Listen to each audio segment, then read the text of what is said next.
Hello friends, welcome to my YouTube channel. Friends, birds को capture करना बहुत ही challenging होता है। बर्ड्स का मूवमेंट बहुत ही अनप्रेडिक्टेबल है एंड बर्ड्स कभी भी एक जगह पे ज़्यादा देर नहीं रहता।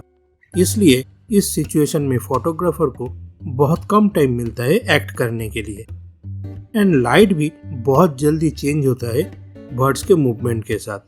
इसलिए कैमरा सेटिंग्स बहुत इंपॉर्टेंट है बर्ड फोटोग्राफी में। तो इस वीडियो में मैं आपको बर्ड फोटोग्राफी का कैमरा सेटिंग्स के बारे में बताऊंगा। फ्रेंड्स, अगर आप बर्ड फोटोग्राफी नहीं भी करते हो तब भी आप ये वीडियो देख सकते हो, बिकॉज इससे आपको एक आइडिया मिलेगा कि कैसे slow and fast moving subject को शूट किया जाता है एंड इसके लिए कैमरा सेटिंग्स क्या रखना पड़ता है। If you are new into my channel, तो प्लीज सब्सक्राइब करके बेल आइकन को प्रेस करना मत भूलना एंड वीडियो देखने के बाद अगर आपको अच्छा लगता है तो प्लीज एक लाइक जरूर करना। तो चलिए वीडियो को शुरू करते हैं।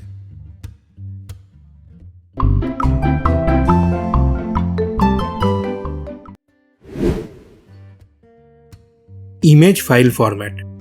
फ्रेंड्स, मैं बेसिकली रॉ में शूट करता हूँ जब मैं बर्ड फोटोग्राफी करता हूँ, क्योंकि एक रॉ इमेज में ज़्यादा से ज़्यादा इंफॉर्मेशन स्टोर रहता है। फ्रेंड्स, एक्शन फोटोग्राफी के टाइम हम लोग बहुत ज़्यादा फ्रेम रेट से शूट करते हैं और यहाँ पे एक रॉ इमेज का साइज बहुत ही ज़्यादा होता है, तो इसलिए बहुत ही जल्दी मेमोरी फुल हो जाने का चांसेस रहता है। रॉ में कॉन्टिन्यूसली हाई फ्रेम रेट से शूटिंग करने के टाइम कैमरे का मेमोरी बफर भी ज़्यादा होता है कंपेयर टू जेपीईजी इमेज, और इसका इफेक्ट थोड़ा बहुत ऑटो फोकस स्पीड में भी एंड फ्रेम रेट में भी पड़ता है। तो इसलिए अगर आपके पास मेमोरी ज़्यादा नहीं है या अगर आपका मेमोरी कार्ड स्लो है तो आप जेपीईजी में भी शूट कर सकते हैं। Shutter release mode. Friends, bird photography के टाइम आप हमेशा शटर रिलीज मोड को कंटिन्यूअस हाई पे कर लीजिए। कैमरा का menu option brand to brand vary करता है, इसलिए आप जो भी ब्रांड का कैमरा यूज करते हैं उसके मेनू ऑप्शन में जाके कंटिन्यूअस शटर मोड सिलेक्ट कर लीजिए। कंटिन्यूअस शटर मोड का बेनिफिट ये है कि जब आप शटर को प्रेस करके रखते हैं तब आपका कैमरा एफपीएस के हिसाब से एक सीरीज में कंटिन्यूअसली इमेज लेता है, तो बर्ड्स का स्मॉल मूवमेंट या बर्ड्स इन फ्लाइट में एक्शन मिस होने का चांसेस कम रहता है। White balance.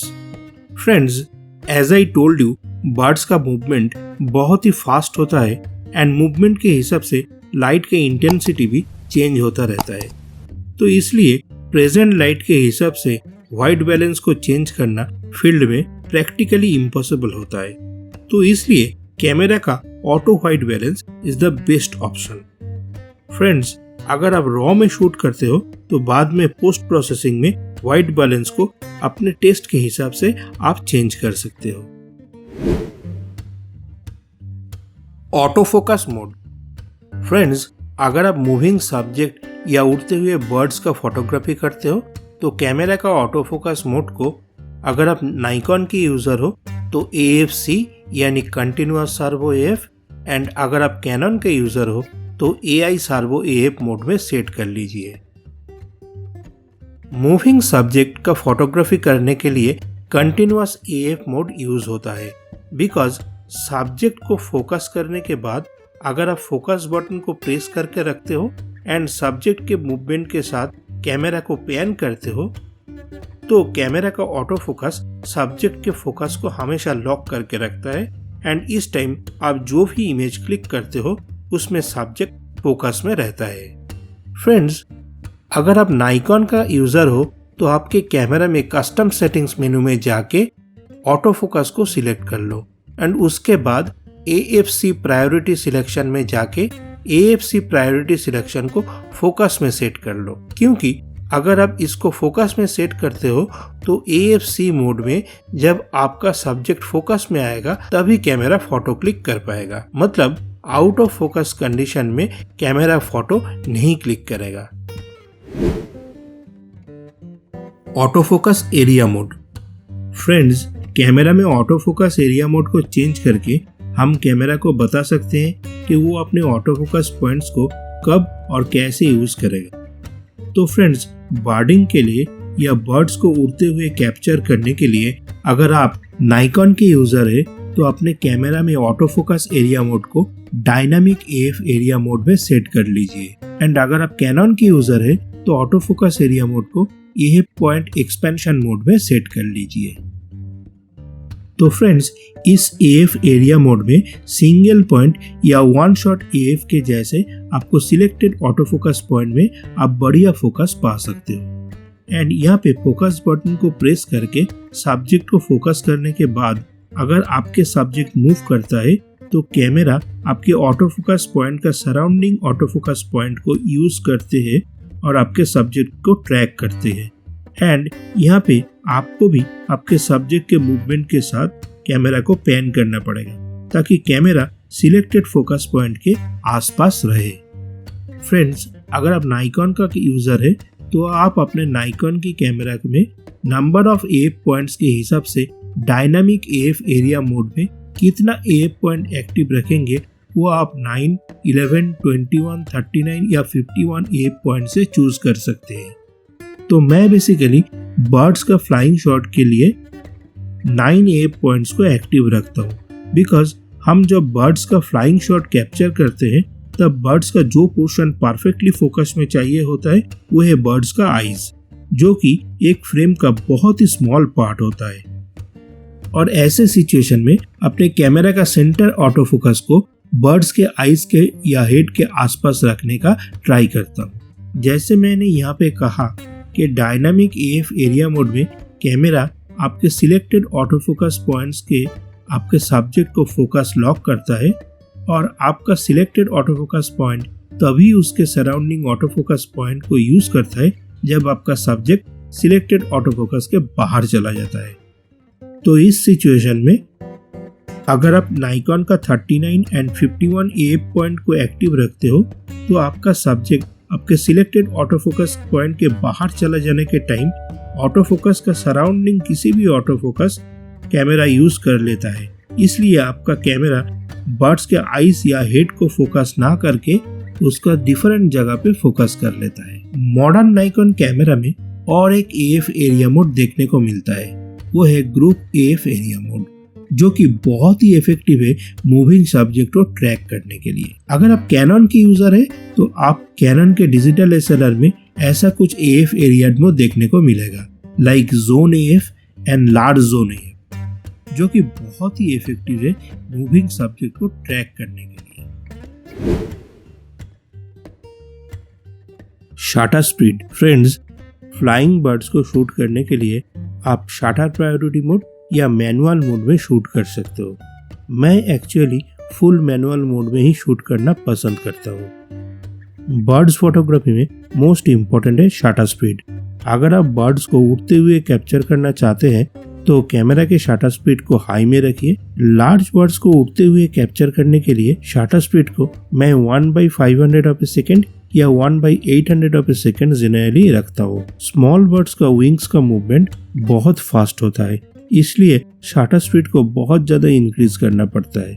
तो मैं generally 1/1000 of a second to 1/2000 of a second के बीच में शटर स्पीड सिलेक्ट करता हूँ स्मॉल बर्ड्स के फोटोग्राफी करने के लिए। तो फ्रेंड्स, यहाँ पे आप रिक्वायरमेंट के हिसाब से शटर स्पीड को चूज कर सकते हैं। अगर आप उड़ते हुए बर्ड्स का मोशन फ्रीज करना चाहते हैं तो शटर स्पीड को बहुत ज़्यादा रखिए, बट अगर आप बर्ड्स का विंग्स का मोशन ब्लर दिखाना चाहता है as a creative photo, then shutter speed को लो में रखिए। एपर्चर। कैमरा का एपर्चर एफ स्टॉप से डिनोट होता है। Friends, generally high shutter speed में शूट करने के टाइम आपका एपर्चर या एफ स्टॉप्स को भी आपके लेंस का मैक्सिमम एफ स्टॉप या उसके आसपास में रखना पड़ता है। अगर लाइट ज़्यादा है तो आपके लेंस के हिसाब से लेंस का स्वीट स्पॉट में आप एफ स्टॉप्स को सेट कर सकते हो। तो मैं बेसिकली बर्डिंग के लिए मेरा नाइकॉन 200 to 500 mm लेंस को यूज़ करता हूँ एंड बहुत ज़्यादा लाइटिंग कंडीशन में एफ स्टॉप्स को 7.1 में रखता हूँ एंड लाइट अगर कम है तो मैं लेंस का maximum F stops that is 5.6 को यूज करता हूँ। ISO फ्रेंड्स, ये तो आप लोग सभी जानते हो कि ISO जितना ज़्यादा होगा इमेज में उतना ज़्यादा ग्रेन या नॉइज होगा।